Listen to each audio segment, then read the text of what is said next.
オールスタジオへようこそ。メカニックのタスクと申します。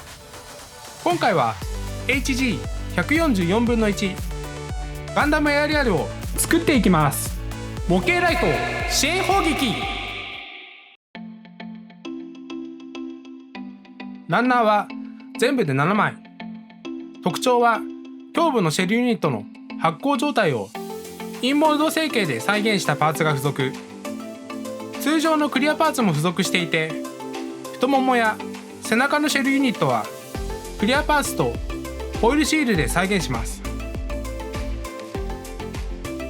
サクサクっと素組みの完成です。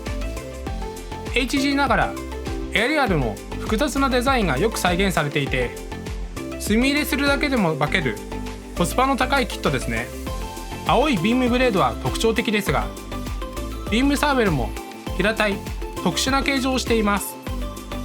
エスカッシャンはこのシールド形態からバラバラにしてガンビット攻撃形態の再現はもちろん、本体各所にそれぞれのビットステーブを接続することで機動力や防御力がアップするビットオンホームという形態になります。回収ポイントは膝、太ももの裏側2箇所、ふくらはぎを後はめ加工で青さめ消し、肩アーマー側面とビームライフルも同じく消していきます。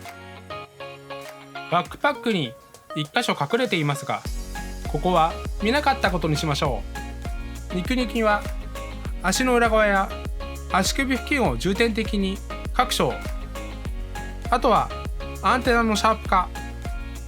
エスカッシャンですが、一部ビットステーブがお粗末なので縦埋めとプラ板を貼ります。同じく右の2機も縦埋めしていきます。脚部の後埋め加工を行っていきます。全体的にフレームに出ているピンを装甲で挟む構造なので、ピンをカットしてスライドしてはめ込むイメージで加工していきます。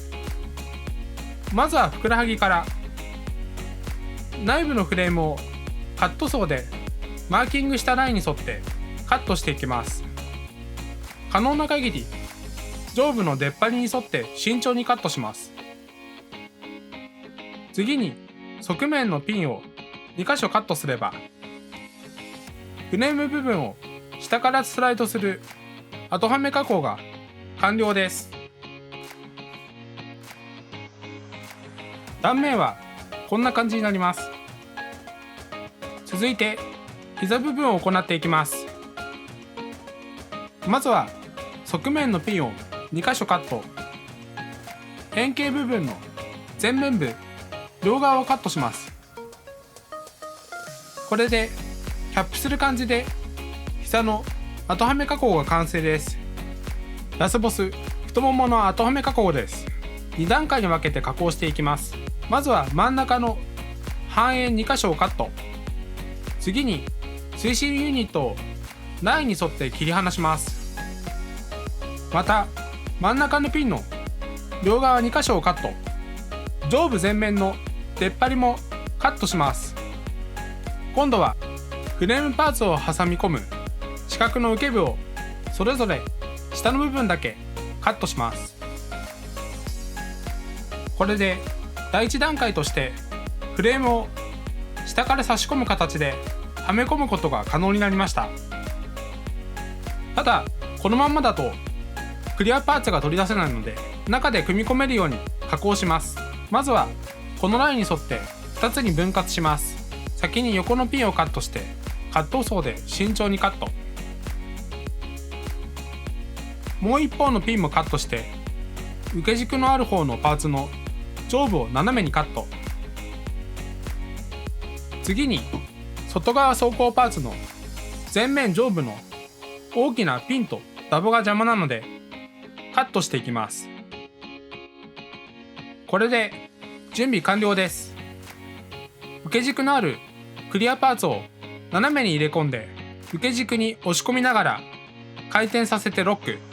前面のクリアパーツは下から斜めに入れ込んで走行に合わせて回転させてはめ込みます。あとは第1段階の方法で組み込めば太ももの後はめ加工が完了です。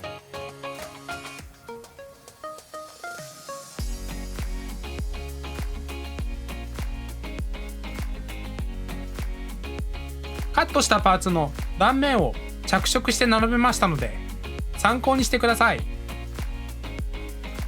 塗装後の組み込みでこの出っ張りも邪魔になったのでここもカットしてください。合わせ目を消していきます。後はめ加工の部分は組み込み時にパーツに負担がかかるのでタミヤセメントで接着します。両面しっかり塗って少し放置してから挟みます。ビームライフルは流し込み接着剤で隙間を作って大量に流し込み、ほんの少し時間を置いて両面から押し込むように挟み込んで固定します。半日以上置いて乾燥させたらまずはデザインナイフでむにゅっと飛び出た部分をしっかり削り取ります。そのまま垂直に立ててカンナ掛け、あとはスポンジヤスリの240番、400番、600番を順番にかけて合わせ目消し完了です。エポキシパテを使って肉抜きを埋めていきます。色が均一になるまで混ぜて小さく切って押し込みながら少し多めに盛り付け、硬化させたらデコボコをデザインナイフで切り落とし金属ヤスリで整えます。あとは400番の板ヤスリをかけて完了です。プラバン加工をしていきます。足首のパーツにプラバンを貼って蓋をします。横幅を測って 0.3mm のプラバンを 6mm 幅にカット。まずは底面の平らな部分を接着して蓋をします。その後タミヤセメントをパーツ、プラバン両方にたっぷりつけて少し柔らかくなってきてから巻きつけて貼り付けます。同じく 0.3mm のプラバンを使ってビットステーブ接続部も蓋をしました。次にすねのフレームの隙間を埋めていきます。 1.2mm のプラバンを少し大きめに切って挟んだら流し込み接着剤で接着、固まったらニッパーで大きなはみ出し部分をカット。反っている部分はデザインナイフで削ぎ落としました。アンテナ部をシャープ化していきます。額のアンテナのフラッグをパチパチとカット。残った部分をデザインナイフで削り取りそのまま立ててカンナ掛けをします。側面のアンテナも外側後方の面を同様に削り込んで400番の板ヤスリで全体を整えてシャープ化完了です。各部モールドを彫り直していきます。タガネで端から端まで優しく丁寧に彫り込みます。あくまで墨をきれいに入れたい部分のみ彫り込んでいきます。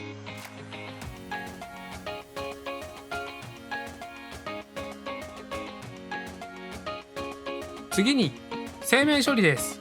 平らな板に貼った400番の紙ヤスリで丁寧にヤスリがけをしていきます。あとは電動ツールで表面処理をしていきます。番手は600番。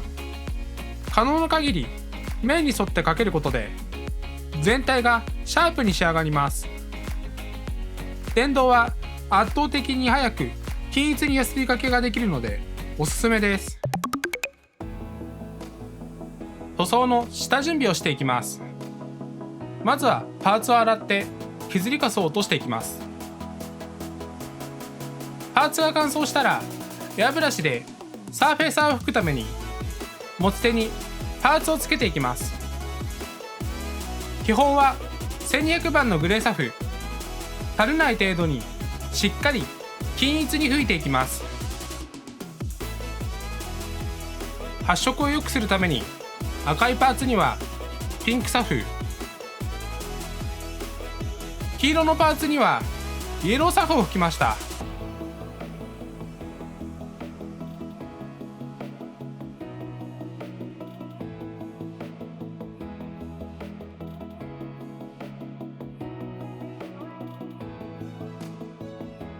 フォント層に入ります。今回も設定が寄りの調色にしています。まずはホワイトとレッドを先に吹いていきます。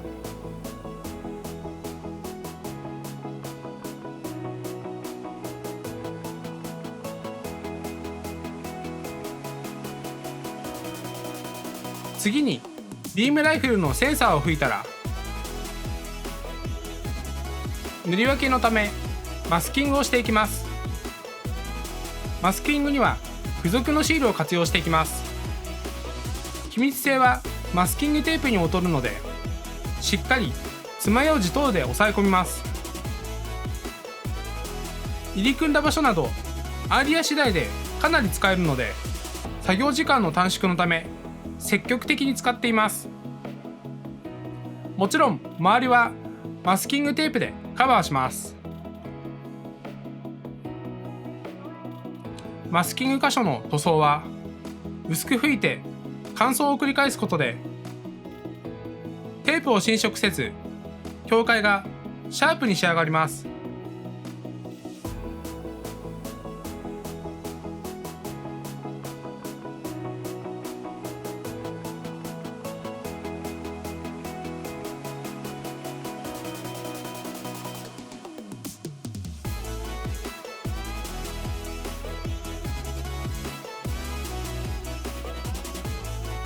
追加でビームエフェクトにはクリアブルーを濃いめに吹き付けています。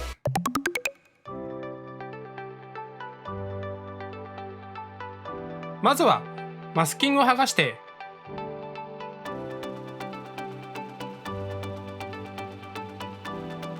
境界の塗りムラ等を筆でリタッチしていきます。同じラッカー塗料なので薄めすぎず乾燥させながら慎重に塗ります。関節のパイプやビームライフルも筆で塗り分けしています。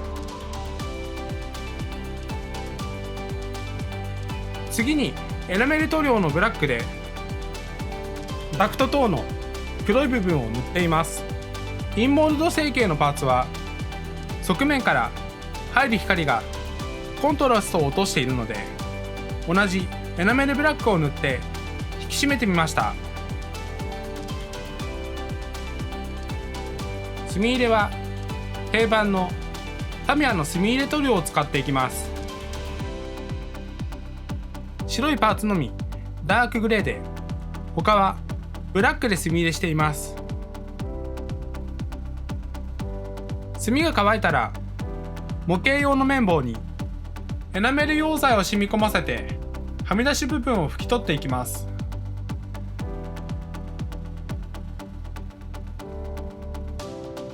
市販のコーションデカールでドレスアップしていきます。水に浸してパーツにデカールのりをつけて、デカールを台紙からスライド、位置を調整しながら綿棒で水分とのりを取って貼り付けていきます。残るはトップコートです。持ち手に固定してしっかりホコリを払ったら、半光沢のトップコートを吹き付けていきます。垂れない程度にたっぷり吹き付けるのがコツです。クリアパーツとビームエフェクトパーツには光沢のトップコートを吹き付けました。半日乾燥させたのでいよいよ組み立てです。その前に肩の赤いラインもシェルユニットという設定なので、シールを貼った後に UV ジェルクリアで上をコーティングしました。完成までしばらくお待ちください。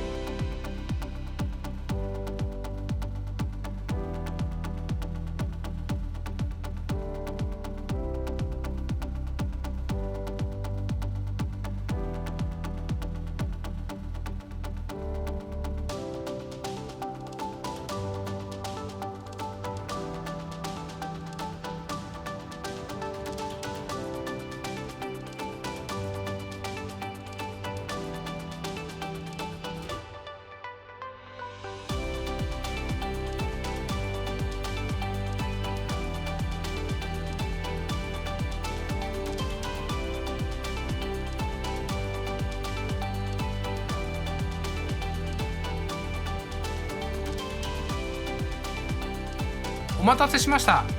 HG ガンダムエアリアルの完成です。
最後までご視聴ありがとうございました。